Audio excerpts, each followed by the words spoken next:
Hablamos de cómo criar a los chicos y para eso me acompaña el doctor Luciano Lutero, psicoanalista, bueno, doctor en filosofía. Un gusto tenerte. Muchas gracias por venir. ¿Qué tal? ¿Cómo estás, Diego?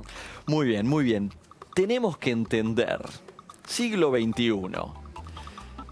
Primero, ¿qué fue lo que más cambió en el siglo XXI sobre la crianza de los chicos respecto a los del siglo XX, o sea, la que recibimos nosotros, digamos? Sí, hay unos cambios que son muy significativos, ¿no? El primero de ellos, o el más impactante, es un cambio en la dinámica familiar. La familia del siglo XX no es como la del siglo XXI. ¿Por qué? ¿Cuál es la diferencia? Porque es una familia mucho más reducida, es una familia que al mismo tiempo está desenganchada de las generaciones anteriores. Ya hoy en día vamos hacia un modelo generacional en el que coinciden generaciones. Ya no es tan claro, ¿no?, que tenemos los bisabuelos, los abuelos, los padres, ¿no? Digamos, hoy en día se sigue viviendo con los años igualmente una vida en la que, por ejemplo, las personas de 65 años por ahí viven igual que las de 40. Entonces, claro, ¿no?, los tiempos, ¿no?, se han modificado notablemente, ¿no? Digamos, por decirlo así, la familia se encuentra un poco más separada de la generación anterior, muchos movimientos, migraciones también, ¿no? Digamos, no se vive necesariamente en el mismo lugar en el que se nació, entonces tampoco se comparten no solamente el tiempo, sino el espacio.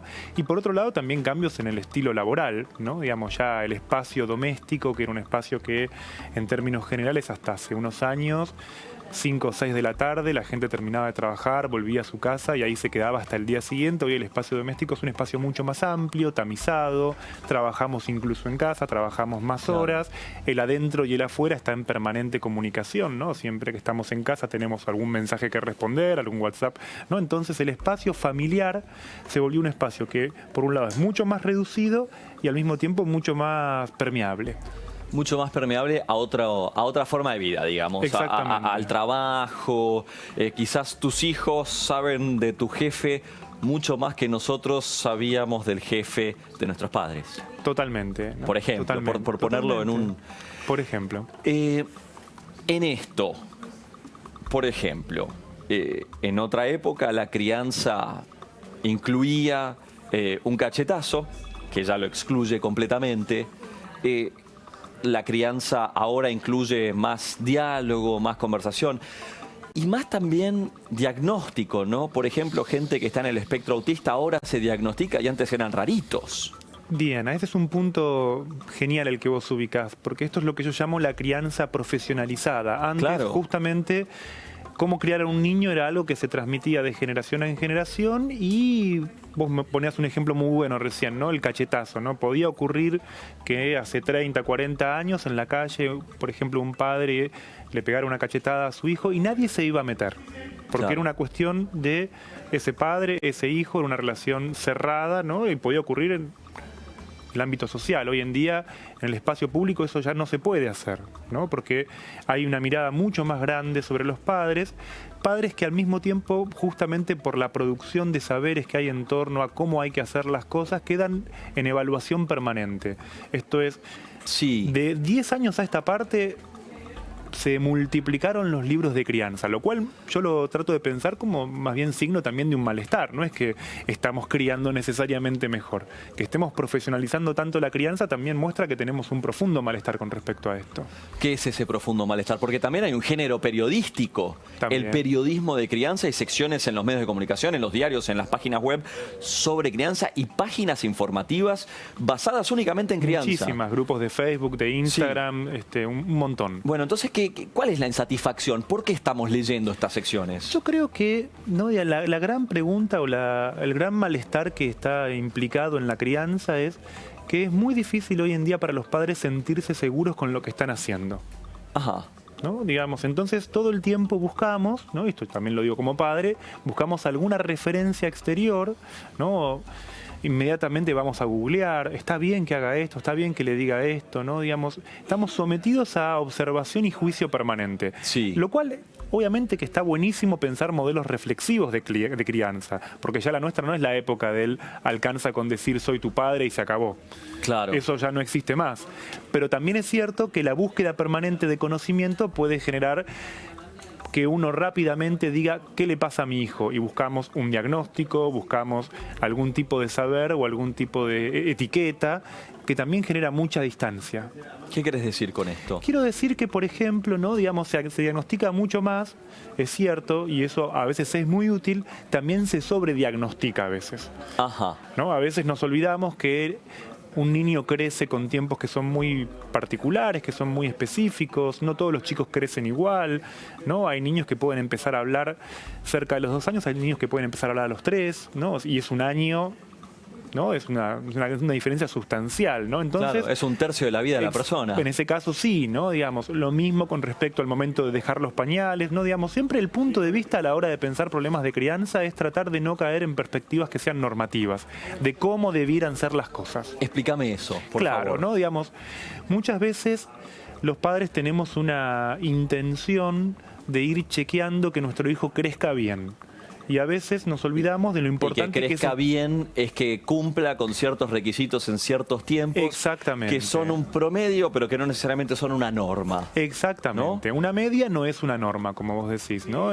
Y efectivamente puede pasar que a veces algo tome más tiempo, no que sea, que también incluso si es muy rápido, ¿no? No necesariamente es signo de que sea eso algo benéfico, ¿no? Por ejemplo, hoy en día es muy común que los chicos a los 4 o 5 años incluso, ¿no? Estén empezando ya a leer solos, ¿no? A escribir solos, ¿no? Mucho antes de los 6 años, que era la edad escolar, o sea, y esa anticipación, ¿no? Digamos, era impensable hace 20, 30 años. Hoy, claro, hoy en día en un contexto... ¿Es bueno eso? Mira, a veces puede serlo, a veces no. Por eso nada es bueno ni malo por sí mismo. Ajá. Sí creo que hay un tema que nos da el perfil del niño del siglo XXI, que es un niño sobreestimulado muchas veces, sí, intelectualmente muy desarrollado. Yo vengo a hacer un trabajo en la universidad de una comparación, un estudio comparativo de manuales de psicología evolutiva de hace 40 años para compararlos con el presente, y te podría decir que en términos generales lo que corroboramos es que los niños están creciendo más despacio desde el punto de vista emocional, pero cognitivamente están creciendo mucho más rápido. O sea, nos estamos encontrando con niños que son muy inteligentes, pero emocionalmente un poco más frágiles.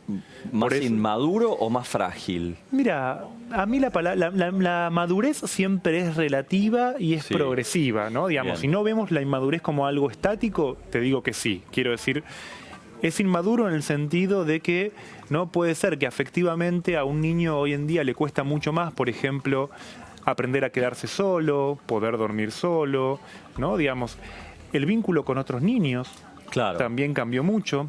Ahora, y puede ser que ese mismo niño sea intelectualmente brillante. Claro. Luciano, justamente quiero detenerme acá. ¿Qué es eso de vulnerabilidad? Entonces, ¿qué es esa falta de fuerza emocional?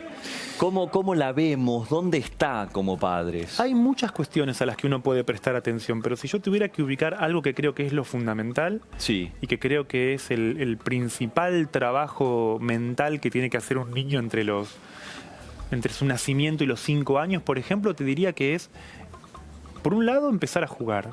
Luego, empezar a jugar solo, ¿no? Tener la capacidad de jugar solo. Y en tercer lugar, poder, y esto parece difícil como lo digo así, ¿no? Pero a ver si lo puedo explicar bien, ¿no? Sería poder sentir que cuando está solo, sin embargo, no está en soledad. O sea, que no tenga una relación dependiente con el otro, al punto tal de que cuando se queda a solas, eso no necesariamente implique ni un abandono, ni sentirlo como un abandono, ni estar, ¿no?, alerta viendo dónde está el otro, porque algo que encontramos como un problema de crecimiento hoy en día en muchos niños es necesitar permanentemente la presencia del otro. Claro. Y eso lleva con el tiempo a establecer relaciones que son de mucha dependencia. O sea, no le pasa solamente a los niños esto, ¿no? Digamos, pensar que cualquier adulto hoy en día te cuenta en una charla, ¿no?, que por ahí le mandó un WhatsApp a alguien, no le respondió a los 5 minutos y ya está escribiendo de vuelta porque no me respondés, ¿no? Quiero decir, tenemos el mismo tipo de patrón de comportamiento también en gente grande. Quiero decir, es el problema del siglo XXI más que de los niños. Pero en los niños se ve esta necesidad de la presencia como algo que es mucho más dependiente, que lleva a una mayor vulnerabilidad, en el sentido de que un niño que no puede estar solo va a estar siempre referenciado a un adulto. Le va a costar mucho encontrar el espacio con otros chicos. Vos pensá en esto, ¿no? Digamos, una escena de hace 20, 30 años, no es que esto fuera mejor, solamente comparo escenas, digo, un niño iba a la plaza y rápidamente decía hay amigos, ¿no? Por ahí no sabía ni el nombre de otro chico, ¿no? Lo llamaba amigo, lo llamaba amigo antes de saber cómo se llamaba incluso. Hoy en día vos vas a una plaza y a los chicos les cuesta mucho más interactuar. Les da mucha vergüenza y son chicos, ¿no? Que tendrían que tener, por decirlo así, un contacto espontáneo con otros niños y sin embargo se inhiben. ¿Cómo se desinhibe? ¿Cómo se hace que los chicos ganen seguridad y fuerza para relacionarse con otros chicos, con otros pares? Por ejemplo, en la plaza, la escena que estás contando es perfecta y la veo todo el tiempo. Exactamente, ¿no? Creo que hay una cuestión que es central ahí, que yo trabajo mucho con los padres, que es que puedan ser vehículos de confianza para sus hijos. Transmitirles confianza en el punto en el que puedan enseñarles a sus hijos a prescindir de ellos, a no necesitar permanentemente su mirada. Y esto toca algo que a los padres hoy en día nos cuesta un montón, que es poder soportar, poder tolerar a veces no saber todo acerca de nuestros hijos. Claro. Uno lo pasa, vos pasás a buscar a tu hijo de 3, 4 años por el jardín, ¿no? Y inmediatamente es, ¿qué hiciste? Contame.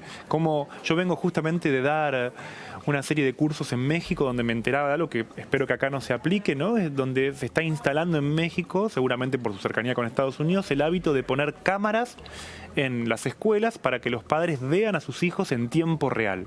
Claro. ¿No? Eso es un problema tremendo, ¿no? Porque, ¿no? Digamos, vos como padre desde tu casa o de tu trabajo ves en tu pantalla, ves a tu hijo. Ahora, ¿cuál es el costo y cuál es el peso que puede tener para un niño estar permanentemente con la mirada de un adulto? Para un niño es muy importante poder empezar a prescindir de esa mirada. Y a los adultos nos cuesta mucho dejar de mirar. Luciano, última pregunta. Dale. ¿Vos tenés un chico? Sí. Chico aquí está joven presente, que nos está acompañando, que está detrás de cámara. Celular sí, celular no. ¿Cuándo, cómo? Para cerrar. Yo creo que hay algo con la tecnología que está instalado. No lo vamos a poder modificar y mucho menos dosificar, porque la cuestión no es ni sí ni no, es cómo. Hay juegos de celular que están buenísimos. Claro. Hay juegos de celular que sobre todo lo que importa no es el juego si es virtual o no, si es del teléfono o no. Lo importante del juego, y yo siempre le digo a los padres estos, es que el juego implique creatividad.